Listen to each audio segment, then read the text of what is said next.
रात का आकाश अपनी चांदी को धीरे धीरे फैला रहा था। एक हल्की बयार पत्तों को छूकर गुजर रही थी, कानों में किसी भूली हुई याद की तरह धीमी सरसराहट भरती हुई। नयनपुर यही नाम था उस गांव का।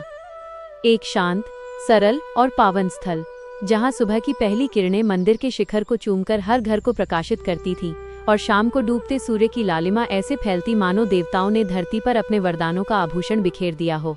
इसी गांव में धीरज नामक एक युवक रहता था। उसकी भक्ति तो गहरी थी, पर उसका मन अशांत था। उसके भीतर एक ही भयंकर तूफान था, चिंता। यह चिंता इतनी प्रबल थी कि वह भक्ति के स्वर को भी दबा देती थी। जब धीरज मंदिर जाता तो घंटी की ध्वनि उसे शांति नहीं बल्कि प्रश्न देती। दीपक की लौ उसकी आंखों में प्रकाश नहीं बल्कि बेचैनी भरती थी। उसकी हर सांस पर मानो चिंता का भारी बोझ रखा था। उसकी माँ उसे बार बार भगवान की शरण में जाने को कहती, पर धीरज का मन जैसे टूटे पंखों वाला पक्षी बन चुका था। वो उड़ना चाहता था पर उड़ नहीं पाता था। बचपन में पिता ने उसे चिंता मत करना कहा था, पर पिता चले गए और पीछे केवल चिंता छोड़ गए, एक बड़े रूप में, गहरे दर्द में। दिन बीतते गए और ऋतुएं बदल गईं, पर धीरज की मानसिक पीड़ा नहीं बदली। एक दिन अचानक हुई बारिश ने उसकी लगभग आधी फसल नष्ट कर दी। आकाश में बिजली चमकी, पर उससे भी तीव्र आघात उसके भीतर लगा। वो रात धीरज के जीवन की सबसे बेचैन करने वाली रात थी। जैसे ही वो आंखें बंद करता, समस्याएं सामने खड़ी हो जाती। वह करवट लेता तो मन में भय का रूप बदल जाता। उसकी सांसें भारी थीं और उसका सीना भयंकर बेचैनी से भरा हुआ था। आधी रात हो चुकी थी। घर के सब लोग सो गए थे, पर धीरज की आंखों में नींद का एक कण भी नहीं था। वो चुपचाप उठा और घर से बाहर निकल गया। वातावरण में एक अजीब सी खामोशी थी। आकाश में बादल छाए थे, जैसे खुद आकाश ने भी उसकी चिंता को अपना लिया हो। उसके कदम बिना किसी दिशा या उद्देश्य के बढ़ते रहे। वो जंगल की ओर चलता चला गया, उस घने अंधेरे की ओर जो उसे अपने मन के अंधकार जैसा लगा। पेड़ों का घना साया, दूर कहीं उल्लू की आवाज और हवा में एक भयावह शांति, पर धीरज का मन इन सबसे कहीं अधिक अशांत था। वो बस चलता रहा। उसे नहीं पता था कि वह कितनी देर और कितनी दूर चला।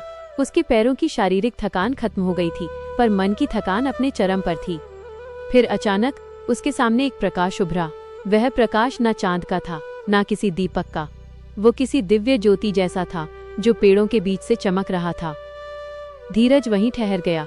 उसकी सांसें थम गईं। वो प्रकाश उसे बुला रहा था, एक आश्वासन की तरह, एक भूली हुई शांति की तरह, किसी अनमोल प्रेम की तरह। वह धीरे धीरे उसी दिशा में बढ़ा। जंगल मानो उस अलौकिक प्रकाश के सामने मौन हो गया था। और फिर उसने देखा, एक प्राचीन विशाल वट वृक्ष के नीचे एक दिव्य पुरुष बैठे थे। उनके नेत्र बंद थे, पर उनका तेज खुली आंखों को भी चकित कर दे। उनकी देह से निकलता हुआ प्रकाश आसपास की हवाओं को पवित्र बना रहा था। धीरज के कदम अपने आप आगे बढ़े। वो उनके सामने घुटनों के बल गिर पड़ा। उसकी आवाज कांप रही थी, गुरुदेव, मेरी मदद कीजिए। मेरा मन चिंता से चूर चूर हो गया है। मैं भक्ति करता हूँ, पर शांति नहीं मिलती। मेरा मन बिखर गया है। दिव्य पुरुष ने धीरे से आंखें खोलीं। उनकी आंखों में इतनी शांति थी जितनी शायद किसी गहरी नदी में भी न हो। उनके चेहरे पर ऐसी करुणा थी जैसे कोई माँ अपने शिशु को आंचल में छुपा लेती है। वे बोले, पुत्र, तू भक्ति करता है पर चिंता को पकड़े रहता है। तू भगवान को याद करता है पर समस्याओं को खुद ही हल करना चाहता है। तू प्रार्थना करता है पर परिणाम को जकड़े बैठा है। जिस पात्र में पहले से पत्थर भरे हों, उसमें भला आशीर्वाद का जल कैसे भरेगा? धीरज की आंखें भर आईं। उसने टूटे हुए स्वर में पूछा, गुरुदेव, मैं चिंता कैसे छोड़ दूं? ये तो अपने आप आ जाती है। दिव्य पुरुष ने धीमी मुस्कान के साथ कहा, चिंता अपने आप नहीं आती पुत्र, मन उसे बुलाता है। जब मन ये सोचता है कि सब कुछ उसे ही संभालना है, जब मन भविष्य को जबरदस्ती पकड़कर बैठ जाता है, जब मन ये भूल जाता है कि करता तू नहीं, करता परमेश्वर है, तभी चिंता प्रवेश करती है। उन्होंने वट वृक्ष की ओर देखा, जैसे कोई बहुत पुरानी बात याद कर रहे हों, और बोले, एक समय एक मछली सूखती हुई मिट्टी पर तड़प रही थी। एक कुम्हार ने उसे पानी में डाल दिया। वर्षों बाद नदी में जब बाढ़ आई तो वही मछली उस कुम्हार की रक्षा करने आई। कर्म कभी व्यर्थ नहीं जाता, भक्ति कभी खोती नहीं। लेकिन चिंता मनुष्य को वो सब देखने ही नहीं देती जो भगवान उसके लिए कर रहे होते हैं। धीरे से दिव्य पुरुष का हाथ धीरज के सिर पर रखा गया। उस स्पर्श में ऐसी शीतलता थी कि धीरज के भीतर वर्षों से जमी चिंता पिघलने लगी। उसके सीने से जैसे कोई बहुत भारी पत्थर हटा दिया गया हो। उसकी आंखों में आंसू थे, पर उन आंसुओं में दर्द नहीं, उनमें मुक्ति थी। दिव्य पुरुष बोले, आज से तू अपना हर कर्म भगवान को सौंप देगा। तू चिंता से नहीं, भरोसे से जिएगा। जो तुझे प्राप्त होगा वही उचित होगा, जो तुझसे जाएगा वह भी उचित होगा। तू केवल मार्ग पर चलेगा, मार्ग को साफ करने का काम भगवान स्वयं करेंगे। धीरज ने कांपते स्वरों में पूछा, गुरुदेव, आप कौन हैं? दिव्य पुरुष ने धीमी हंसी में कहा, जब तेरे मन में शांति होगी वही मैं हूँ। मेरा स्वरूप खोजने में समय मत खो। अपने भीतर की शांति में ही मेरा मंदिर पा लेना।